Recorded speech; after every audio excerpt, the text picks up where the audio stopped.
No ar, mais um Boa Vontade Esportes da Boa Vontade TV, a TV da paz, do amor e da fraternidade real. Hoje ao meu lado o sociólogo Ronaldo Elal, ele que coordena o curso de extensão, e pode me corrigir se eu estiver enganado, Brasil Pentacampeão e Perspectivas para a Copa de 2014.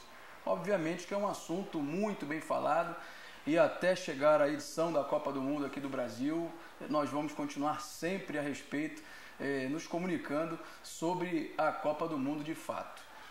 Antes de qualquer situação, quero agradecer muito, Ronaldo Elal, sua presença aqui no Boa Vontade Esporte, da Boa Vontade TV. Eu que agradeço, é um prazer estar aqui. Logo de início, acho que nada melhor do que perguntar as perspectivas para a Copa do Mundo de 2014. Acho que no âmbito geral. Na realidade, a gente, lá na UERJ, temos um grupo de pesquisa chamado Esporte e Cultura, e a gente está produzindo alguns cursos, né? A gente tem feito alguns cursos já visando a Copa do Mundo de 2014. Alguns cursos de extensão que é aberto a graduandos e graduados e profissionais da área de comunicação e áreas afins, sociologia, história, enfim, educação física. Então nós produzimos alguns cursos, um foi mídia, esporte e cultura, pensando no jornalismo esportivo, o outro foi invenção do país do futebol. Fizemos um sobre jornalismo esportivo, teoria e prática, e já fizemos a primeira edição do Brasil Pentacampeão, Perspectiva para a Copa 2014. Devemos repetir esse curso no primeiro ou no segundo semestre de 2012. A ideia é a gente refletir um pouco como se construiu no Brasil uma ideia de país do futebol. O que significa falar Brasil, país do futebol? E muitas vezes tem uma conotação positiva no sentido, a maioria das vezes eu acho, né? No sentido de que nós brasileiros somos os que mais entendemos e que jogamos o melhor futebol. Mas às vezes tem uma conotação negativa no sentido de que esse não é um país sério, é o país do futebol, do carnaval, então tem duas pontas, né, de como é que você analisa isso.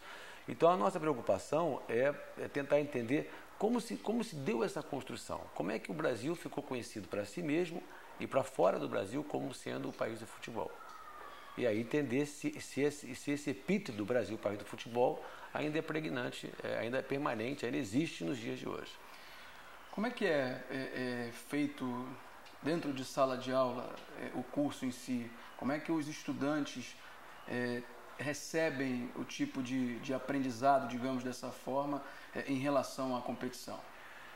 Eu acho que os estudantes eles têm uma cabeça até muito aberta, né? Eu acho que eles vêm procurando e às vezes assim, a primeira coisa a gente tenta desconstruir algumas coisas que já estão pré-estabelecidas na cabeça deles. E eles entendem isso muito bem, né?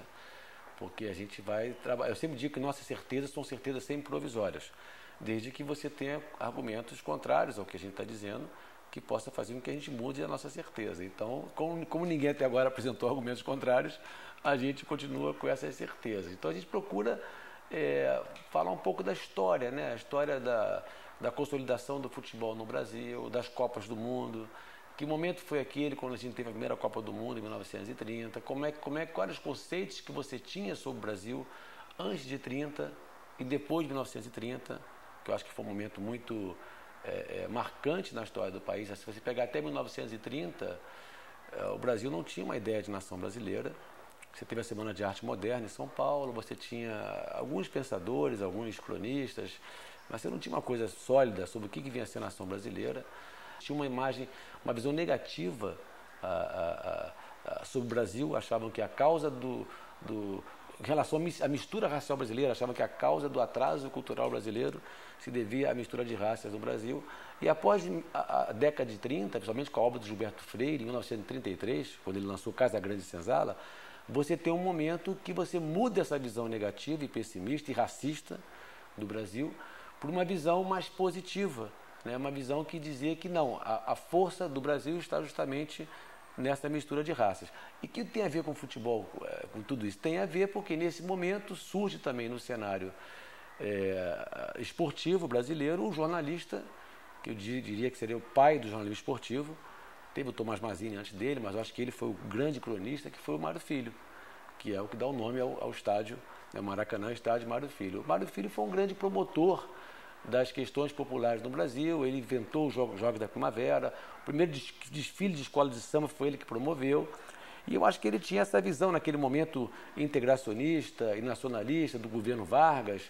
Ele era amigo do Gilberto Freire, que prefacia a sua obra O Negro no Futebol Brasileiro, e a partir daquele momento ele, acho que teve êxito em tentar construir uma ideia de que o Brasil seria o país do futebol, né? Tivemos algumas seleções fantásticas, você teve em 38 Leônidas da Silva, né? Estava o emblema daquela década, né? Do grande jogador, e depois você teve o tricampeonato em 12 anos, 58, 62, 70, que você consolida essa ideia do Brasil como país do futebol. O que a gente vem questionando é se esse epíteto do Brasil, país do futebol, ainda serve para os dias de hoje. O que a gente questiona muito é nesse sentido. Isso foi num dado momento da história do Brasil, isso teve uma relevância, teve uma importância, mas como é que isso fica meio deslocado nos tempos atuais por conta da globalização, por conta de uma série de fatores. O mundo mudou, o Brasil mudou, então talvez o Brasil hoje ele não é somente o país do futebol, é o país de outras coisas também. Me permita a redundância, vejo uma aula de sociologia com o sociólogo Ronaldo Elal. Ele é doutor em sociologia, formado na New York University, vale registrar, claro, em Nova York. Recém-lançado o livro Futebol, Jornalismo e Ciências Sociais, Interações, por Ronaldo Elal, Hugo Lovisolo, Antônio Jorge Gonçalves Soares. Uma aula realmente de sociologia. E em cima disso, a sociedade brasileira está preparada para receber a Copa do Mundo? Pois é, aí o que a gente anda percebendo, se você for comparar com o momento, assim, 2014 com 1950, que as pessoas perguntam muito isso, né? O Brasil mudou muito, né? Claro, havia uma expectativa muito grande para a Copa de 1950, a gente era a quarta Copa do Mundo, 12 anos sem Copa do Mundo por conta da Segunda Guerra Mundial. O Brasil constrói, naquele momento, o maior estádio do mundo, e num momento de consolidação dos Estados-nações, né? Apesar de que naquele momento a grande potência futebolística não era o Brasil. A potência futebolística, diga-se de passagem, era de fato o Uruguai, que tinha ganho 24 e 28 Jogos Olímpicos e foi o primeiro campeão em 1930. E a Argentina também era uma potência, porque ganhava muitos torneios intercontinentais, em torneios dentro desse continente também. Então, 2014, que o brasileiro sempre quer ganhar a Copa do Mundo é uma coisa óbvia. Qualquer Copa, todo torcedor do Brasil quer vencer a Copa do Mundo. O que eu vejo de diferente são duas coisas. Primeiro, que a seleção brasileira, ela já não é mais a pátria de chuteiras como ela era quando o Nelson Rodrigues, irmão do Mário Filho, tão bem, né, inventou esse termo, alcunhou, né, a seleção como sendo a pátria de chuteiras. Hoje, acredito que, eu tenho quase certeza, falta mais pesquisa empírica, mais pesquisas que eu já fiz, talvez não tão sistematizadas, que os torcedores dos seus clubes locais torcem mais para os seus clubes do que para a seleção brasileira, o que era impensável na década de 70. Até jogadores de futebol hoje em dia recusam, às vezes, uma convocação, porque não querem sair do seu país, não querem viajar, né? Era uma coisa impensável na década de 70. Então, muita coisa mudou, a globalização, ídolos que são ídolos do mundo inteiro, internet, então tem uma diferença grande nesse sentido. Então, eu acredito que o brasileiro, por conta dessa mudança também do Brasil, uma consolidação da democracia, uma estabilidade da moeda, o fato do Brasil ter uma liderança na América do Sul, né? Se você pensar, o Brasil hoje tem uma importância que ele não tinha no passado. Eu vejo os brasileiros muito mais preocupados em tentar mostrar para o mundo a sua capacidade de organizar um evento do que em vencer a Copa do Mundo. Claro que ele quer vencer também, mas eu acho assim, entre vencer e ter um fiasco na organização e não vencer e ter uma organização emblemática, eu acho que os brasileiros vão preferir ficar com a segunda hipótese. Claro, o melhor seria vencer e ter uma organização primorosa, mas eu acho que a preocupação grande que você percebe na rua, as pessoas comentando, é como é que vai ser em 2014, durante a Copa. A gente quer mostrar para o mundo a nossa grandiosidade no sentido de saber organizar um evento dessa magnitude. Eu entendi esse fato dessa decisão da população, por exemplo, em organizar, ganhar. Claro que é melhor organizar e ganhar, mas entre organizar e ganhar, talvez a primeira opção realmente seja considerável. Mas você imagina que seja por que esse motivo? Pelo fato do Brasil ainda não ter mostrado que é uma potência, não digo no futebol, mas em organizar eventos, por exemplo? Pode ser isso? Eu acho que a tua pergunta está justamente no caminho certo. Você imaginar, em 1950, também o Brasil tinha essa ideia de mostrar para o mundo o seu lugar entre as nações. Mas talvez diferente de 1950, que hoje o Brasil, ele de fato tem uma liderança na América do Sul que ele não tinha no passado. O brasileiro sabe disso. Eu acho que está faltando agora realmente mostrar para o mundo que esse também não é só o país do futebol, no sentido que a gente tem o melhor futebol do mundo, no sentido que a gente tem condições de organizar um evento de uma magnitude como a Copa do Mundo, um evento dos parâmetros dos países do primeiro mundo. A preocupação também tinha em 50, mas acho que em 2014 acho que a pressão é maior. Até porque você tem uma coisa que você não tinha em 50, que é a instantaneidade do fato também.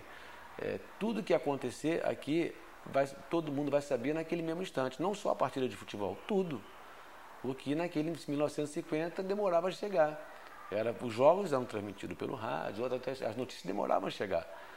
Você hoje vai ter tudo, o estádio, aquele momento, não sei quantas câmeras, tudo vai ser visto naquele exato instante.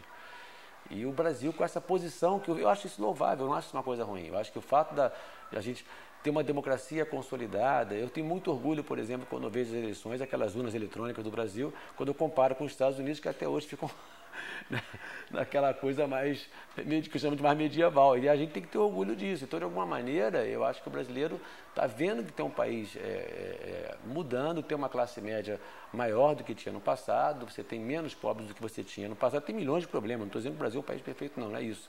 Mas eu acho que o Brasil tem uma posição hoje em dia muito diferente do que ele tinha no passado. Eu converso com o sociólogo Ronaldo Elal, doutor em Sociologia, aqui no Boa Vontade Esporte, da Boa Vontade TV, a TV que faz bem a você.